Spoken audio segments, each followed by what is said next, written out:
భోగి తుని గురుకుల పాఠశాలలో జరిగిన ఘటనతో ఇటు పేరెంట్స్ కావచ్చు, అదేవిధంగా పిల్లల బంధువులందరూ కూడా స్కూల్ దగ్గరికి వస్తున్నారు. అసలు ఏం జరిగింది ఏంటి, స్కూల్కి సంబంధించి ఎటువంటి భద్రత ఉందని కూడా పూర్తి స్థాయిలో వివరాలు తెలుసుకునే పనిలో పడ్డారు. ఇదే తుని గురుకుల పాఠశాల. ఇందులోనే దాదాపు 500 మంది స్టూడెంట్స్ చదువుకుంటారు. దానికి సంబంధించి కూడా ఒక ప్రోటోకాల్ ఉంటుంది. ఎందుకంటే హాస్టల్ కావచ్చు, అదేవిధంగా స్కూల్ కూడా ఇదే కావడంతో దానికి సంబంధించి ఒకవేళ బయట వ్యక్తులు ఎవరైనా వస్తే దానికి సంబంధించి ఒక ప్రోటోకాల్ ఉంటుంది.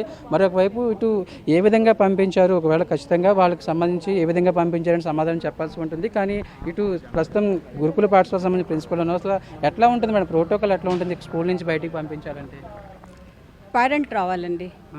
పేరెంట్ వస్తేనే, పేరెంట్ అనుమతితోనే పిల్లల్ని పంపిస్తాము. యాక్చువల్లీ నిన్న నేను 4 రోజులు సెలవు పెట్టేసి హైదరాబాద్ వెళ్ళినాను మా ఫాదర్కి బాగలేక. సో ఈ లోపల ఆ పాప వాళ్ళ తాతయ్య అంటే మేము గేట్ తీయం సాధారణంగా ఎవరైనా, వాళ్ళ తాత 4 సార్లు ఏవో స్వీట్స్ అవి పట్టుకొచ్చిస్తే తాతగారినే పిల్లలందరికీ పరిచయం చేసిందట. హౌస్ మేడం రీసెంట్గా కొత్త ఆవిడ వచ్చారు, ఆవిడకి కూడా ఇంజెక్షన్ చేయించుకోవాలి, నాకు ఎనిమిక్గా ఉన్నాను ఇంజెక్షన్స్ అని 15-20 రోజుల క్రితమే ఒకసారి చెప్పింది. సో ఆ క్రమంలో ఈవిడ కన్ఫర్మ్ చేసుకొని వచ్చింది పిల్ల తాతయ్యేనా అని పిల్లల్ని కూడా అడిగి కన్ఫర్మ్ చేసుకొని పంపించింది. బట్ ఆ అమ్మాయికి యాక్చువల్లీ ఎలాంటి ఇది లేదు, మెడికల్ అవసరం కూడా లేదు. Unfortunately this was happen. గతంలో 3 సార్లు ఇలాగే తీసుకుని వెళ్ళాడని పోలీసులు చెప్తున్నారు. అంటే అప్పుడు మీరు ప్రిన్సిపల్గానే ఉన్నారు, అప్పుడు మరి మీరు ఎందుకు ఆయన అడ్డుకోలేకపోయారు? లేదంటే వాళ్ళ పేరెంట్స్కి సమాచారం ఇవ్వాల్సి కదా? అదే మేము పర్మిషన్ ఇచ్చేటప్పుడు నేను ఈ ఆధార్ వీటికి వస్తుంటాను. 1 అవర్ 2 అవర్ అయితే పేరెంట్ అన్నది కన్ఫర్మ్ చేసుకొని తల్లి తండ్రికి పిల్లని హ్యాండ్ ఓవర్ చేసి 2 అవర్స్ తర్వాత పిల్ల లోపలికి వచ్చిందో లేదో చెక్ చేసుకోమంటాను. అలాగా ఈసారి ఆ తాత ఎవరు అన్నది తల్లిని కనుక్కోకుండా పంపించడం అనేది చిన్న ఎర్రర్. సో వచ్చిన ఆయన చాలాసార్లు రిపీటెడ్గా ఆ పిల్లకి స్వీట్స్ అవి తెచ్చిస్తూ, బిస్కెట్స్ అవి తెచ్చిస్తూ, వాళ్ళ పేరెంట్స్ ప్రకారం వాళ్ళ అమ్మమ్మ వాళ్ళ ఇంటి ఎదురుట ఆయన రాత్రిపూట కూడా 11:30 దాకా ఆ పిల్లతో ఆడుకోవడము, ఆయన వీళ్ళింటికి రావడము, ఆ పిల్లకి పూర్వ పరిచయాలు ఉన్నాయి. మా తాత అంటుంటే ఈ మెడికల్ అర్జెన్సీ స్టాఫ్ నర్స్ కూడా లీవ్లో ఉన్నారు. ఒకవేళ ఆ రిజిస్టర్ చెక్ చేస్తున్నట్లయితే ఆ అమ్మాయి మెడికల్ అవసరం లేదని తెలిసి ఉండేది. ఆ అమ్మాయి అర్జెన్సీ కదా అని పర్మిషన్ అతను సంతకం పెట్టాడట, ఆ అమ్మాయి సంతకం పెట్టింది. ఆ లెటర్ తీసుకొని 3 అవర్స్లో ఇంజెక్షన్ చేయించుకొని అమ్మాయి బ్యాక్ వచ్చేసింది. 12 నుంచి మళ్ళీ 2 లోపల అమ్మాయి వచ్చేసింది.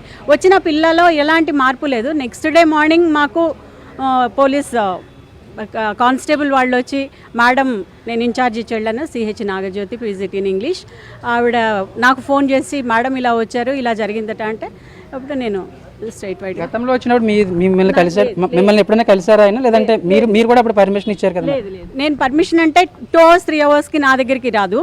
ఏటీపీ కానీ లేదా హౌస్ మేడంనే తీసుకోమంటాను. మేము పనిలో ఉంటే వాళ్ళని డిస్టర్బ్ వాళ్ళని ఆపటం అది అవద్దని 2 అవర్స్ పర్మిషన్ అయితే హెచ్ఎంనే తీసుకోమంటాను.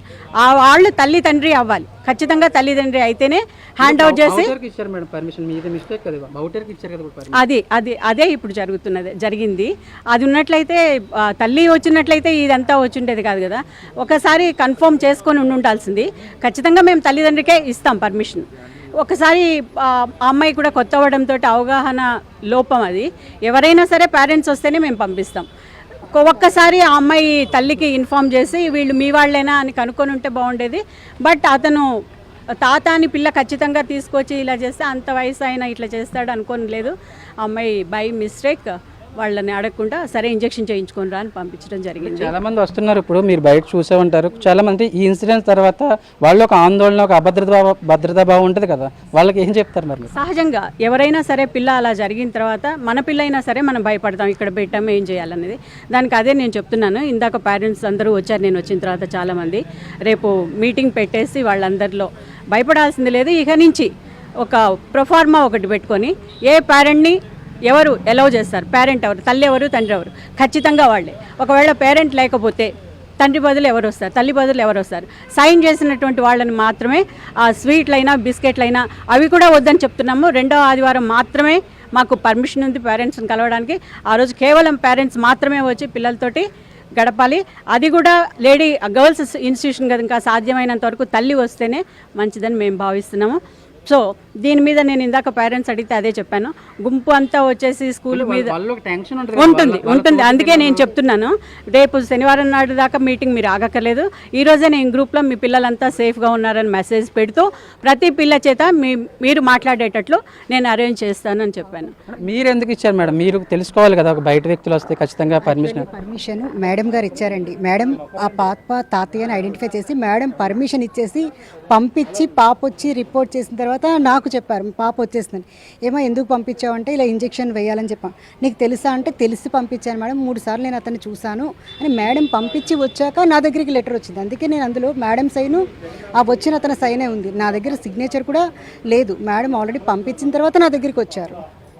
మేడం మీరు మీ తల్లిదండ్రులుగా తర్వాత మీదే బాధ్యత, స్కూల్లో కావచ్చు అదేవిధంగా మీరే ప్రొటెక్షన్ ఇవ్వాల్సి ఉంటుంది. వీళ్ళు హాస్టల్లో ఉంటే మాత్రం మీరు ఇంకొంచెం ఎక్కువగా కేర్ తీసుకోవాల్సి ఉంటుంది. కానీ ఎందుకు మీరు గతంలో కూడా 3 సార్లు పంపించారని చెప్తున్నారు? నేను పంపించలేదు సార్, ఆయన్ని చూసాను సార్, అమ్మాయితో పాటు స్నాక్స్ ఇవ్వడానికి ఇది చేయడానికి.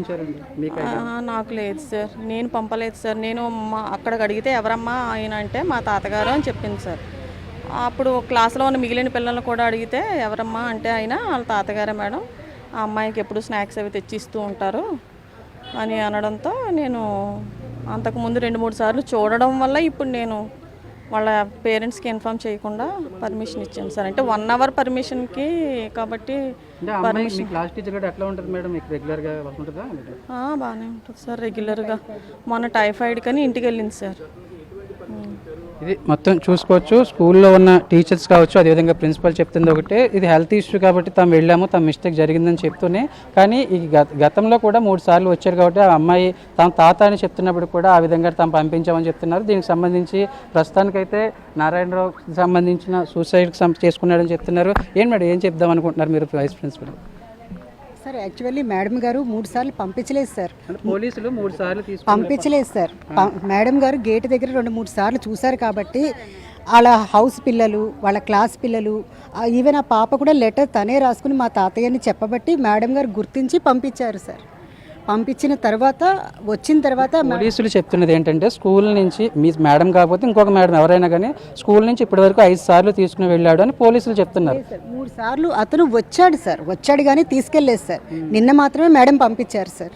అంతకుముందు వేరే మేడం ఎవరైనా పంపించారు? లేదు సార్, ఆ మేడమే ఉన్నారు సార్. అట్లా కాదు మేడం, పోలీసులు చెప్తుంది ఏంటంటే 3 సార్లు ఇప్పటి వరకు స్కూల్ నుంచి ఆ వ్యక్తి పాపను తీసుకెళ్ళాడని చెప్తున్నారు. అంటే ఈ మేడం కాకపోతే ఇంకొక మేడం లేదా మీరైనా ఇంకొక మేడం ఎవరొకరు పర్మిషన్ కాకుండా.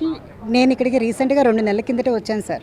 నేను ట్రాన్స్ఫర్స్లో వచ్చాను సార్. మేడం లీవ్లో ఉన్నారని చెప్పేసి ఎవరు రెగ్యులర్ టీచర్ లేరు, నేను ఇన్ఛార్జ్గా ఉన్నాను. నేను రాత్రి 9 వరకు కూడా ఉన్నాను సార్. యాక్చువల్లీ మేడం నా దగ్గరికి తీసుకొచ్చున్నా నేను ఇంట్రాగేట్ చేసి పంపించుండేదాన్ని.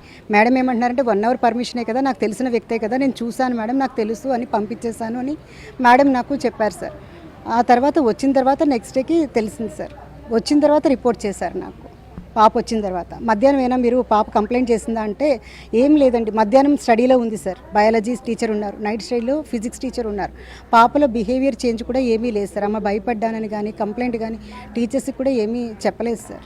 మేడం పంపించిన తర్వాత నా దగ్గరికి వచ్చింది సార్ రిపోర్ట్. అయితే మేడం కూడా ఏంటంటే 3 టైమ్స్ చూశాను కదా, పాప కూడా తాతయ్య అని చెప్పింది కదా, ఆ క్లాసు పిల్లలు కూడా తాతయ్యనండి 2-3 సార్లు వచ్చారు అని చెప్పడంతో పంపించారు తప్ప 3 సార్లు అయితే వెళ్ళలేదు సార్. వెళ్తే మా దగ్గర లెటర్స్ ఉంటాయి కదా సార్.